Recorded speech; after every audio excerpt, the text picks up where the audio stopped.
Bismillahirrahmanirrahim.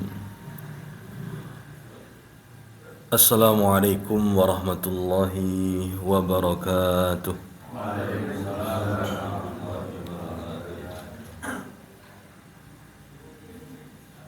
Alhamdulillahilladzi amara bil jihad wa ja'alahu faridatan ala jami'il ibadi ala hasabil istita'ati wal isti'dad.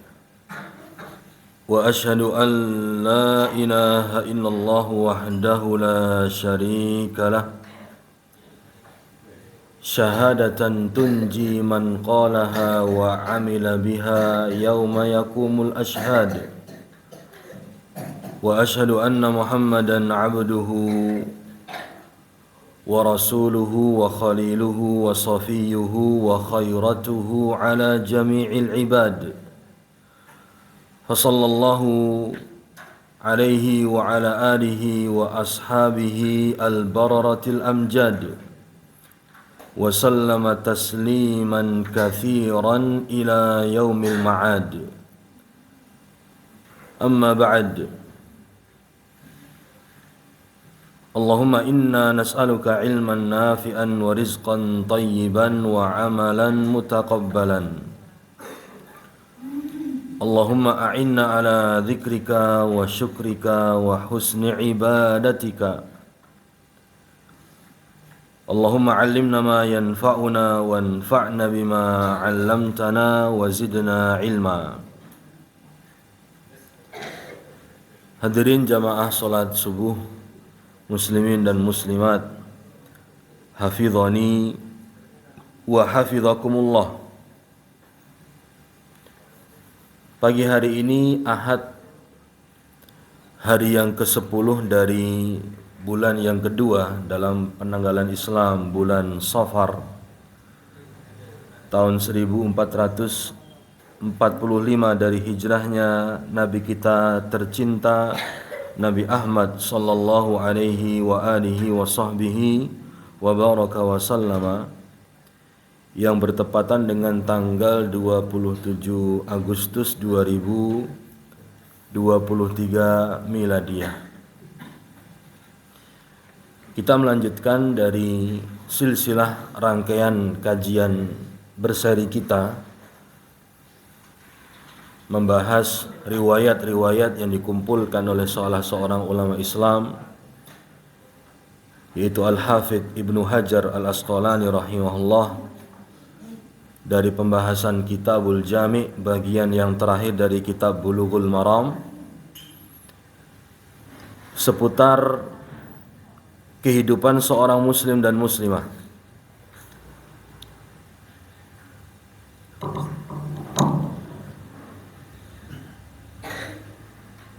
Masih berada di bab yang keempat, hadirin, bab At-Tarhib min Masawi'il Akhlaq. Riwayat-riwayat dari Nabi yang berisikan tentang peringatan dari berbagai perilaku yang tidak baik. Hadis urutan yang ke-30. Hadis Anas ibn Malik yang diriwayatkan oleh Imam Al-Bazzar rahimahullahu ta'ala. Hadis tentang buruknya perilaku seseorang yang sibuk dengan aib orang lain lalu lupa dengan aibnya sendiri. Berkata Al-Hafidh Ibnu Hajar Al-Asqalani rahimahullahu ta'ala rahmatan wasi'atan, wa ghafarallahu lahu wa liwalidayhi wa limasyayikhihi wa lilmuslimina wal muslimat, wa nafa'ana Allahu ta'ala bi'ilmihi wa jazahu anna wa anil muslimina wal muslimati khaira. Wa an Anasin radhiyallahu ta'ala anhu wa ardahu annahu qala, dan dari sahabat Anas ibnu Malik, semoga Allah meridhai beliau, beliau berkata, qala Rasulullah Rasulullah sallallahu alaihi wasallam bersabda, "Tuba liman syaghalahu aibuhu an uyubin nas." Sungguh beruntung seseorang yang disibukkan dengan aibnya sehingga lalai dari aib orang lain. Hadis ini hadirin sekalian sebenarnya panjang jikalau kita merujuk kepada riwayatnya secara utuh. Dalam riwayat secara utuh, hadis ini adalah sebuah khutbah yang disampaikan oleh Rasulullah sallallahu alaihi wasallam ketika beliau berada di atas tunggangannya. Beliau berorasi di hadapan para sahabat. Di antara kutipan khutbah beliau adalah yang dibawakan oleh Al-Hafidh seperti yang telah kita simak bersama. Dari sisi sanad atau nilai dari mata rantai periwayatan ini dibicarakan oleh para ulama. Hadis yang kita simak ini adalah merupakan hadis yang diperbincangkan oleh para ulama dari sisi keabsahannya. Al-Hafidh sendiri menyatakan bahwasanya ini adalah hadis dengan sanad yang baik. Tetapi jikalau kita merujuk kepada kitab-kitab induk hadis dan kemudian diteliti oleh para ulama hadis, hadirin sekalian, kebanyakan jalur dari hadis ini itu adalah lemah, sehingga ada ulama yang menghukumi kualitas dari mata rantai periwayatan hadis ini dhaifun jiddan, sangat lemah. Termasuk di antara yang melemahkannya adalah ulama hadis belakangan Asy-Syaikh Al-Albani rahimahullahu taala. Tetapi dari sisi matan, kata para ulama, atau dari sisi isi hadis, ini adalah merupakan isi yang benar dan bisa diterima. Oleh karenanya tetap kita pelajari hadirin sekalian, meskipun hadis ini adalah hadis yang sebagian ulama melemahkannya. Baik, dalam hadis yang mulai ini Rasul alaihi salatu wasallam menjelaskan kepada kita semua tentang sebuah perilaku yang tidak terpuji. Salah satu dari bentuk akhlak yang buruk tatkala seorang muslim itu lebih sibuk dengan aib orang lain daripada aibnya sendiri. Dari mana ini dipahami? Dari kaidah yang disebutkan oleh para ulama, mafhum al-mukhalafah. Mafhum al-mukhalafah itu adalah pemahaman kebalikan dari suatu hal, hadirin. Dalam hadis Rasul mengatakan, sungguh beruntung orang yang kemudian disibukkan dengan aibnya sendiri sehingga lupa untuk mengurusi aib orang lain. Mafhum al-mukhalafah, pemahaman kebalikan dari hadis ini, siapa yang kemudian lebih sibuk dengan aib orang lain daripada aibnya sendiri, dia tidak mendapatkan tuba, keberuntungan. Ini sederhananya celaka orang yang kemudian sibuk dengan aib orang lain lalu lalai dengan aib sendiri. Diksi atau kata tuba, hadirin, ini didiskusikan oleh para ulama maknanya.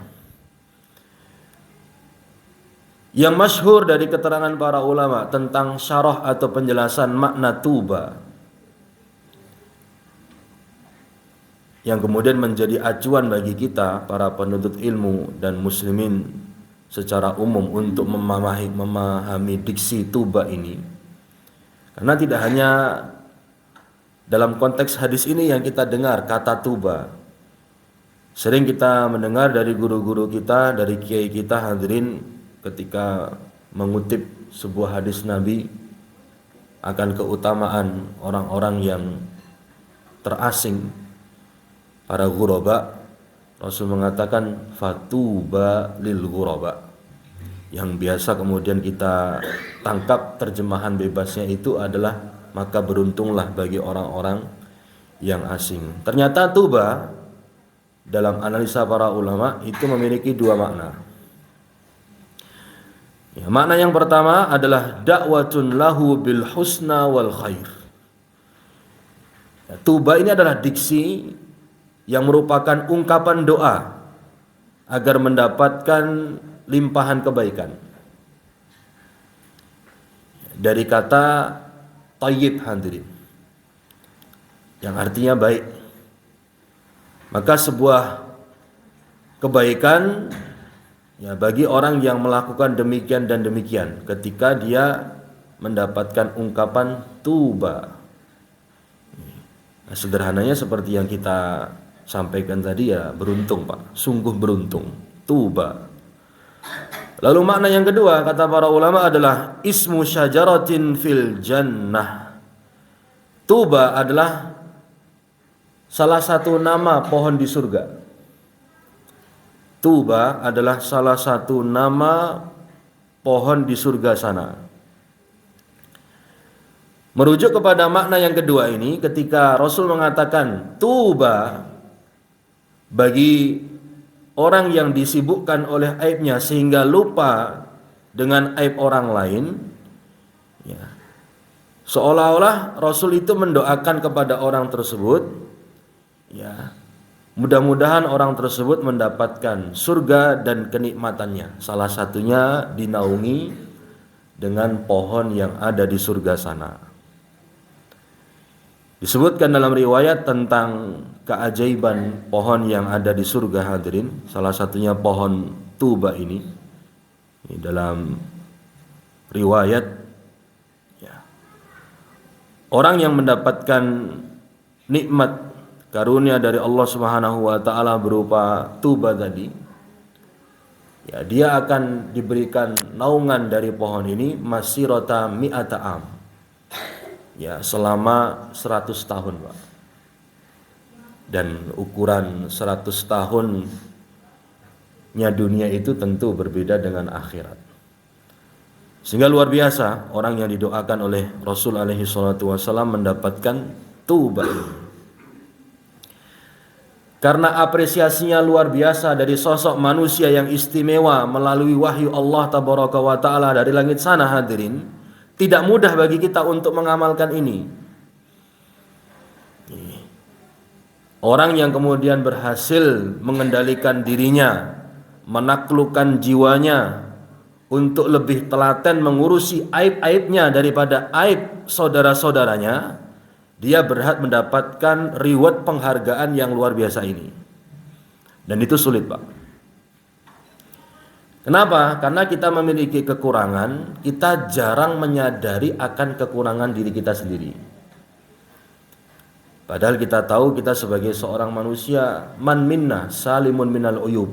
Siapa di antara kita, Pak, yang tidak punya aib? Siapa di antara kita yang tidak punya borok? Siapa di antara kita yang tidak punya sisi buruk? Sedangkan Rasul sendiri sudah mengatakan kepada kita semua dan sudah kita pelajari ini di majelis-majelis yang telah berlalu, sebuah keterangan dari Nabi, kullu bani Adam khata'. Setiap dari kita manusia, anak turun Nabi Adam, itu pasti banyak melakukan kesalahan, kata Nabi. Beliau mengatakan khata', banyak melakukan kesalahan sehingga banyak aib pada diri kita. Wa khairul khatta'ina tawwabun, dan sebaik-baik orang yang banyak melakukan kesalahan adalah yang gemar, rajin, telaten, disiplin untuk kembali bertobat kepada Allah tabaraka wa taala. Ini jangan kita arahkan kepada orang lain, kita arahkan kepada diri kita sendiri hadirin. Diri kita itu tidak selamat dari berbagai aib. Kita ini adalah sosok hamba yang penuh dengan aib.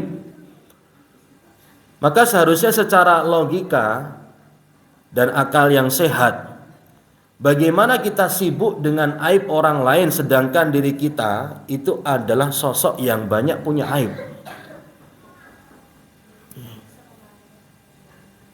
Ini jikalau dipahami dengan baik, kita tidak akan sibuk hadirin sekalian dengan sebuah perbuatan yang Allah tidak sukai dalam agama kita yang disebut dengan perilaku kila wa qala. Kila wa qala itu sibuk dengan berita-berita hoax, sibuk dengan aib orang, sibuk dengan hal-hal yang tidak bermanfaat. Ya, jarene kila wa qala.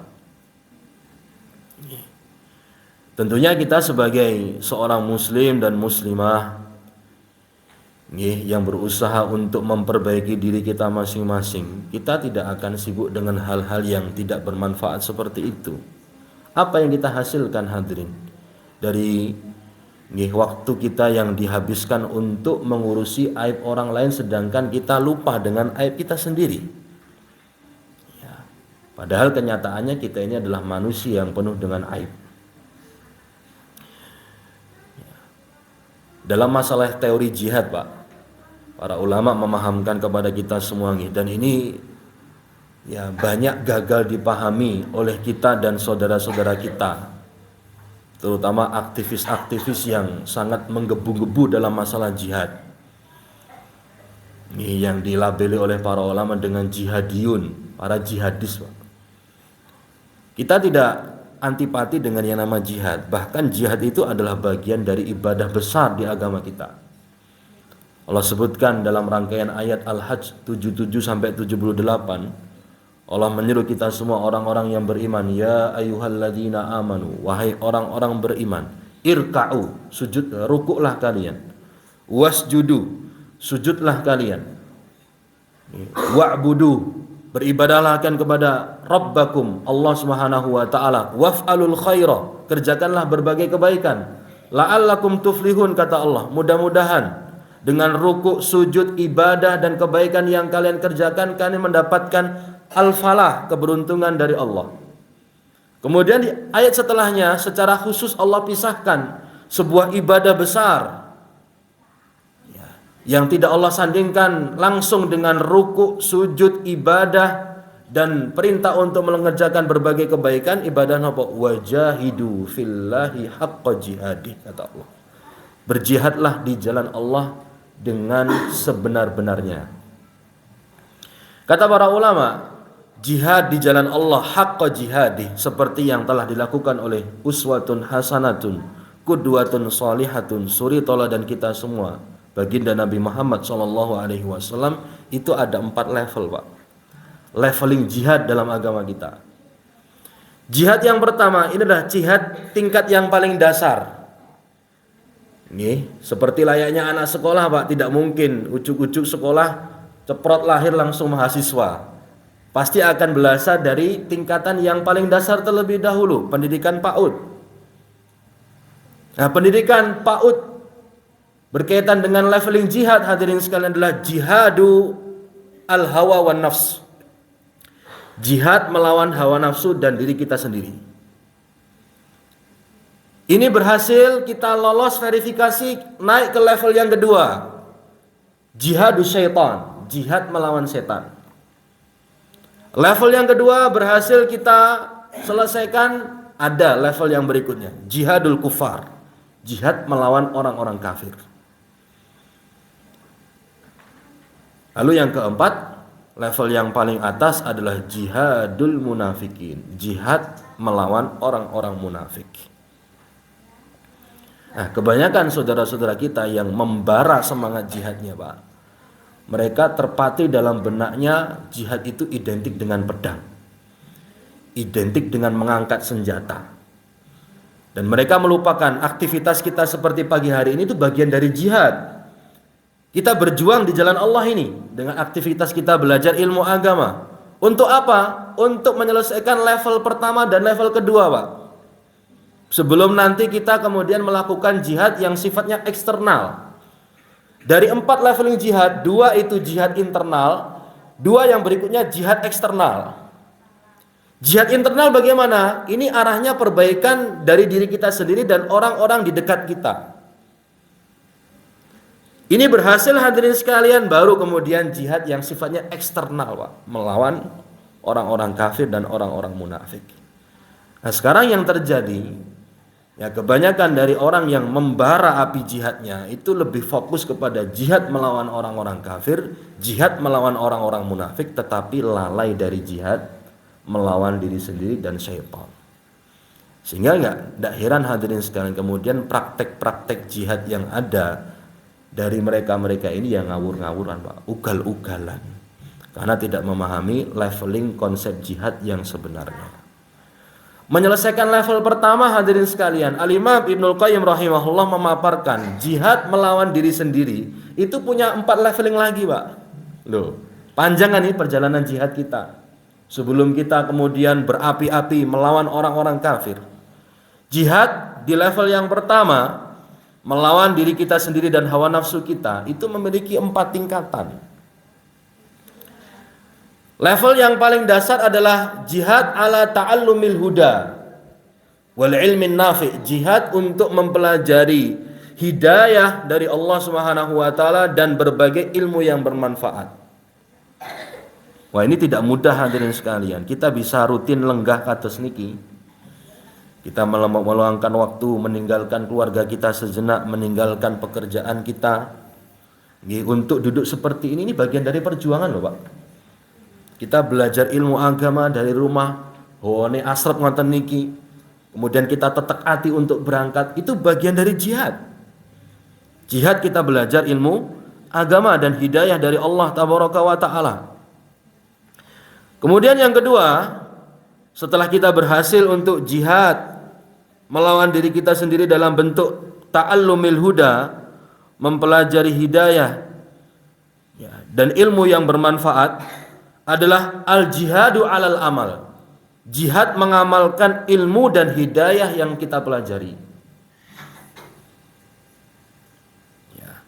Jikalau ini tidak bisa kita selesaikan, kita memiliki jadwal rutin pengajian, kajian di mana-mana, tapi tidak ada pengamalan, Pak. Pengamalannya zong.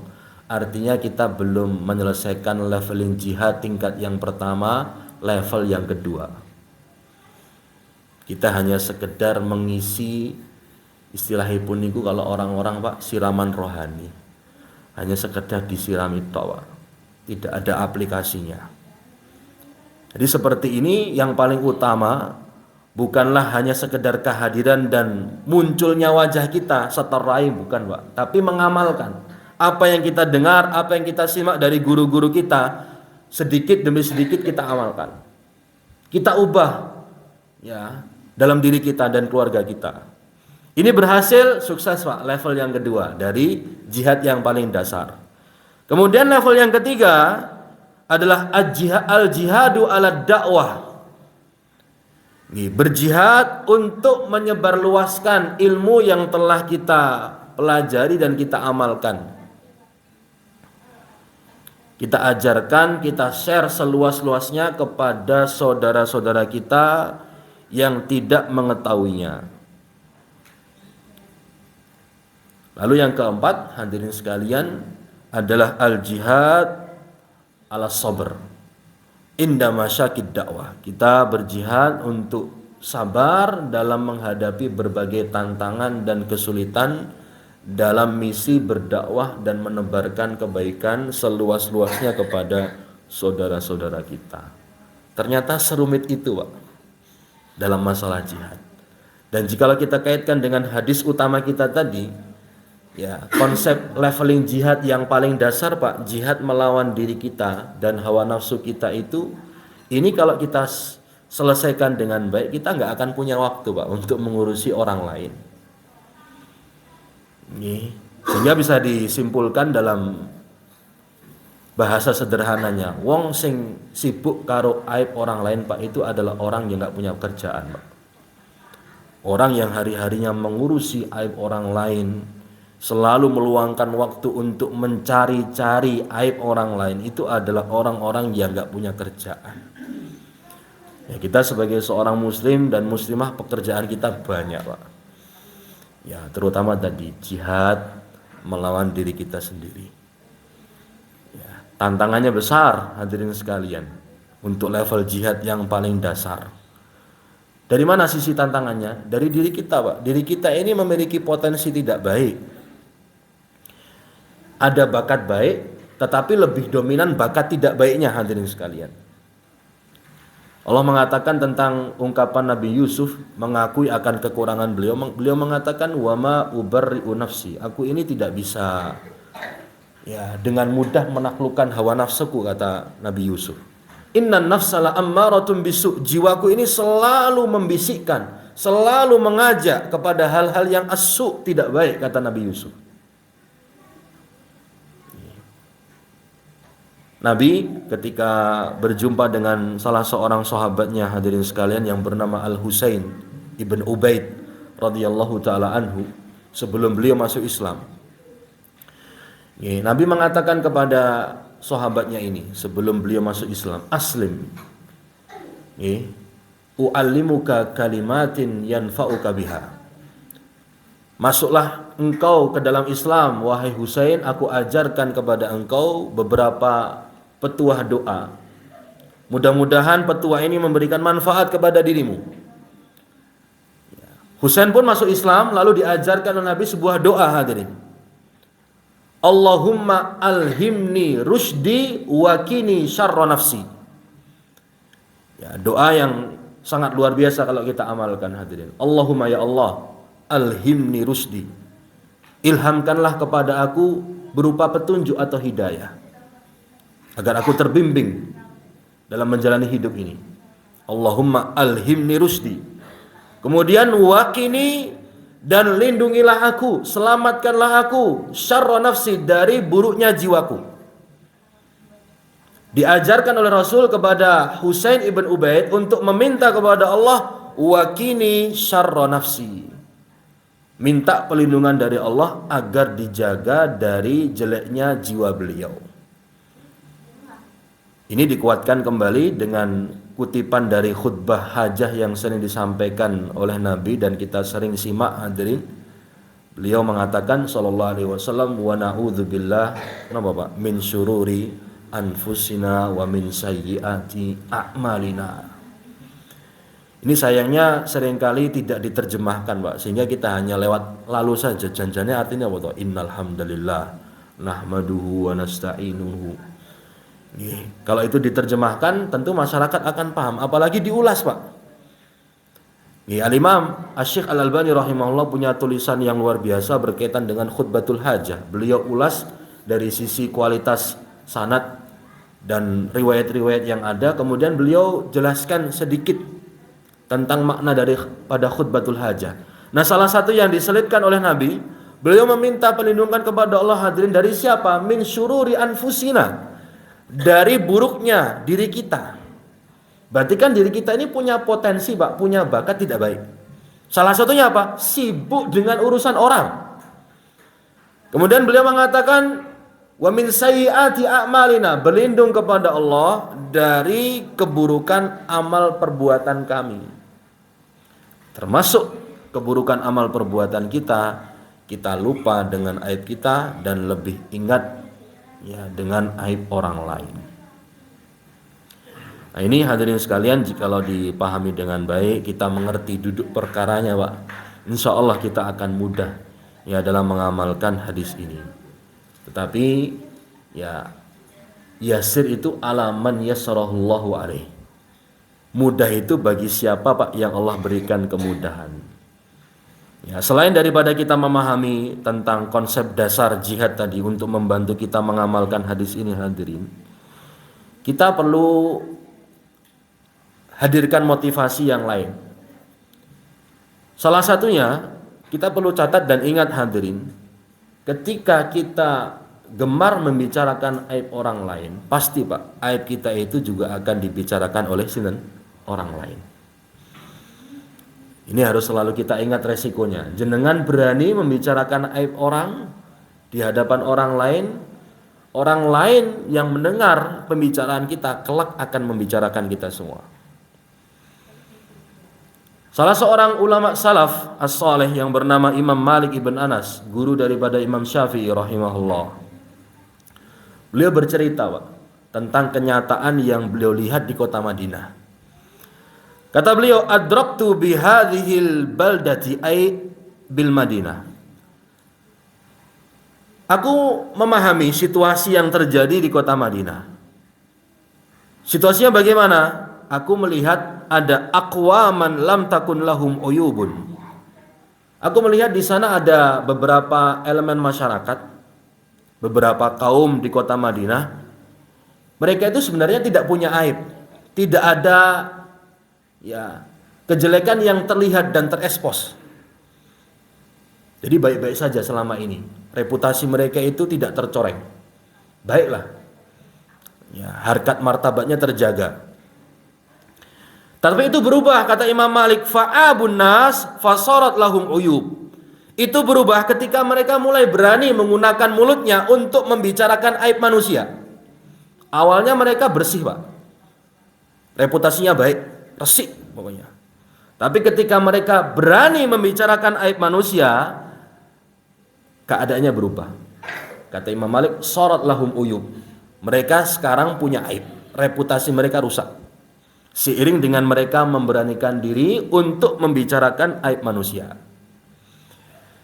Di sisi lain, kata Imam Malik, dari pengamatan beliau di kota Madinah, wa adraktu biha aqwaman, aku melihat ada beberapa elemen masyarakat di kota Madinah ini, kanat lahum uyub, mereka ini punya banyak aib. Pokoknya elek lah, masyarakat yang cetok, jelas. Fasakatu an uyubinna, tetapi yang membuat mereka beda, mereka itu meskipun banyak aib, Pak, mereka diam dari membicarakan aib orang. Tidak sibuk mengurusi aib orang. Karena apa? Saking pusingnya memikirkan aib sendiri. Yang terjadi, kata Imam Malik, untuk elemen masyarakat yang kedua ini, fanusiyat uyubuhum. Yang terjadi kemudian hari, aib mereka itu dilupakan oleh banyak orang, Pak. Kata Imam Malik, aib mereka dilupakan oleh banyak orang. Karena apa? Karena mereka menjaga dan mengendalikan lisannya untuk membicarakan aib orang lain. Mereka punya aib, tapi setelah mereka tiada, aibnya tidak dibicarakan, Pak. Selesai. Berbeda dengan elemen yang pertama tadi, kelompok masyarakat yang pertama. Mereka ini orang yang bersih sebenarnya, nggak punya aib. Tapi karena mereka menggunakan lisannya untuk membicarakan aib manusia, akhirnya manusia pun membicarakan mereka, hadirin sekalian. Ini petuah dari Imam Malik rahimahullahu ta'ala. Jadi kalau kita ingin, Pak, sepanjang hidup kita sampai nanti kita meninggal dunia, kita memiliki rapot yang baik di mata manusia, kurangilah, Pak, minimalisirlah, bahkan hilangkanlah kebiasaan buruk kita seneng ngoncei aib dulure, Pak, seneng menggarap aib orang lain. Kecuali kalau kita memang tertarik, Pak, untuk mengalami nasib seperti yang disampaikan Imam Malik. Nanti setelah tiada, aib kita dioncei oleh banyak orang. Maka kita ngeri, Pak, orang-orang yang mencari duit itu dari profesi sing senengi ngoncei aib orang, Pak. Presenter infotainment niku ngapunten, Pak. Kan hari-hari mereka golek duit dengan membicarakan aib orang diumbar, bahkan dijadikan sebuah konten yang menghasilkan cuan supaya ratingnya tinggi, ger asik, ger seneng, manusia tertarik. Napa meneh nyuwun ngapunten, kaum ibu-ibu kan paling seneng dengan infotainment, membicarakan rumah tangga kayak geger, kayak pegatan karo bojone.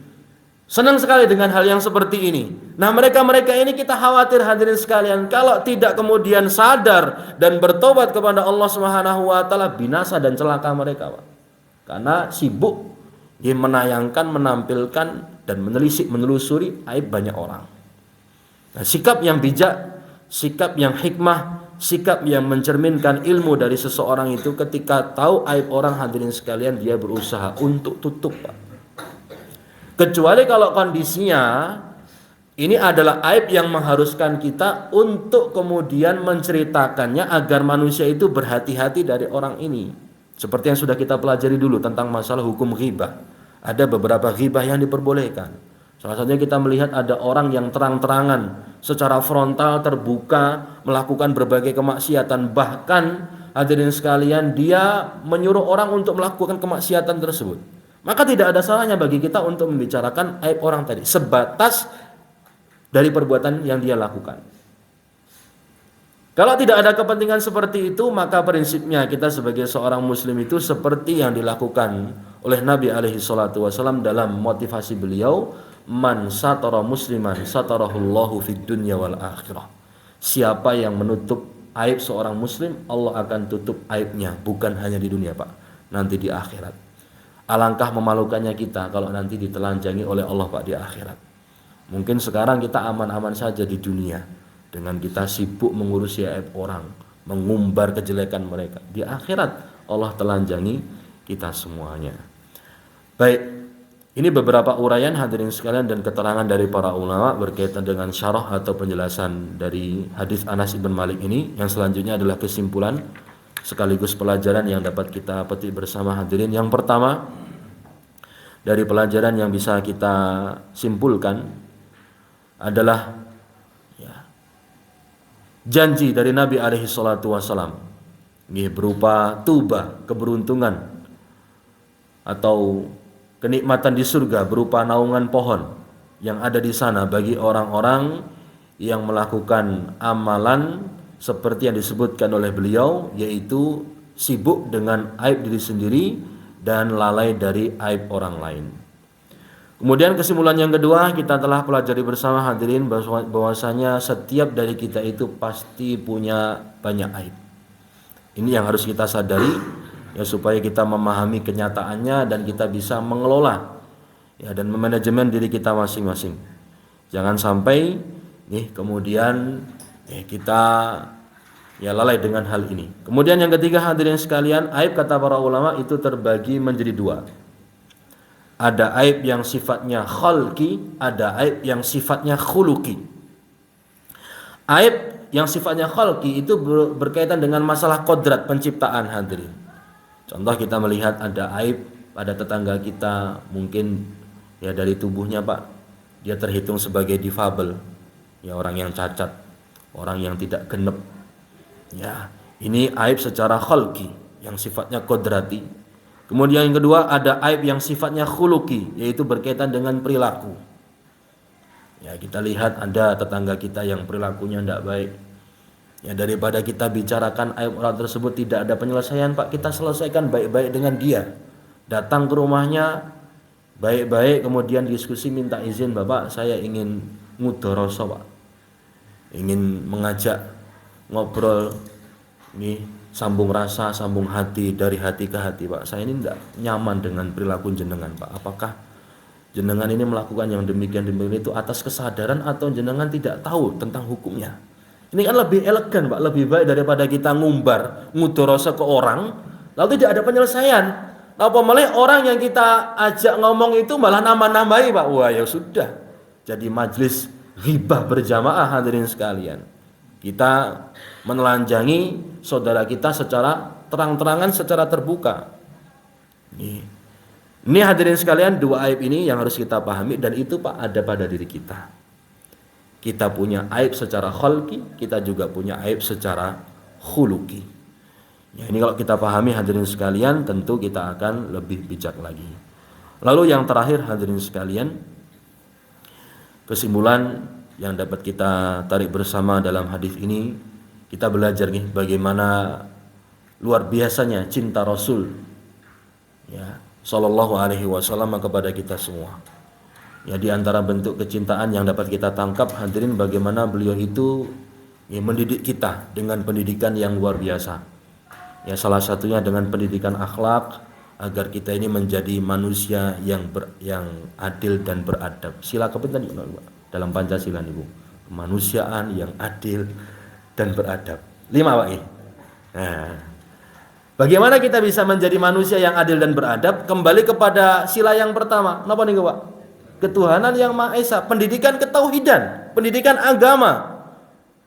Kalau langsung loncat ke konsep yang kelima, tidak merujuk kepada konsep yang paling dasar, ya Yang kita lihat adalah orang-orang yang koar-koar teriak-teriak Pancasilais tapi nyun ngapunten abal-abal, Pak. Ya, abal-abal.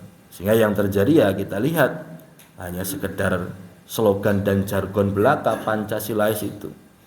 Kalau konsep itu betul-betul dipahami akan melahirkan generasi yang adil dan beradab. Dan yang lebih hebat daripada itu, Pak, kita yakin sepenuh hati adalah konsep Islam. Islam itu betul-betul mendidik, ya, betul-betul mengajarkan kepada kita yang terbaik agar kita menjadi manusia yang betul-betul istimewa, manusia yang mulia, manusia yang beradil dan beradab di sisi Allah Tabaraka wa Ta'ala.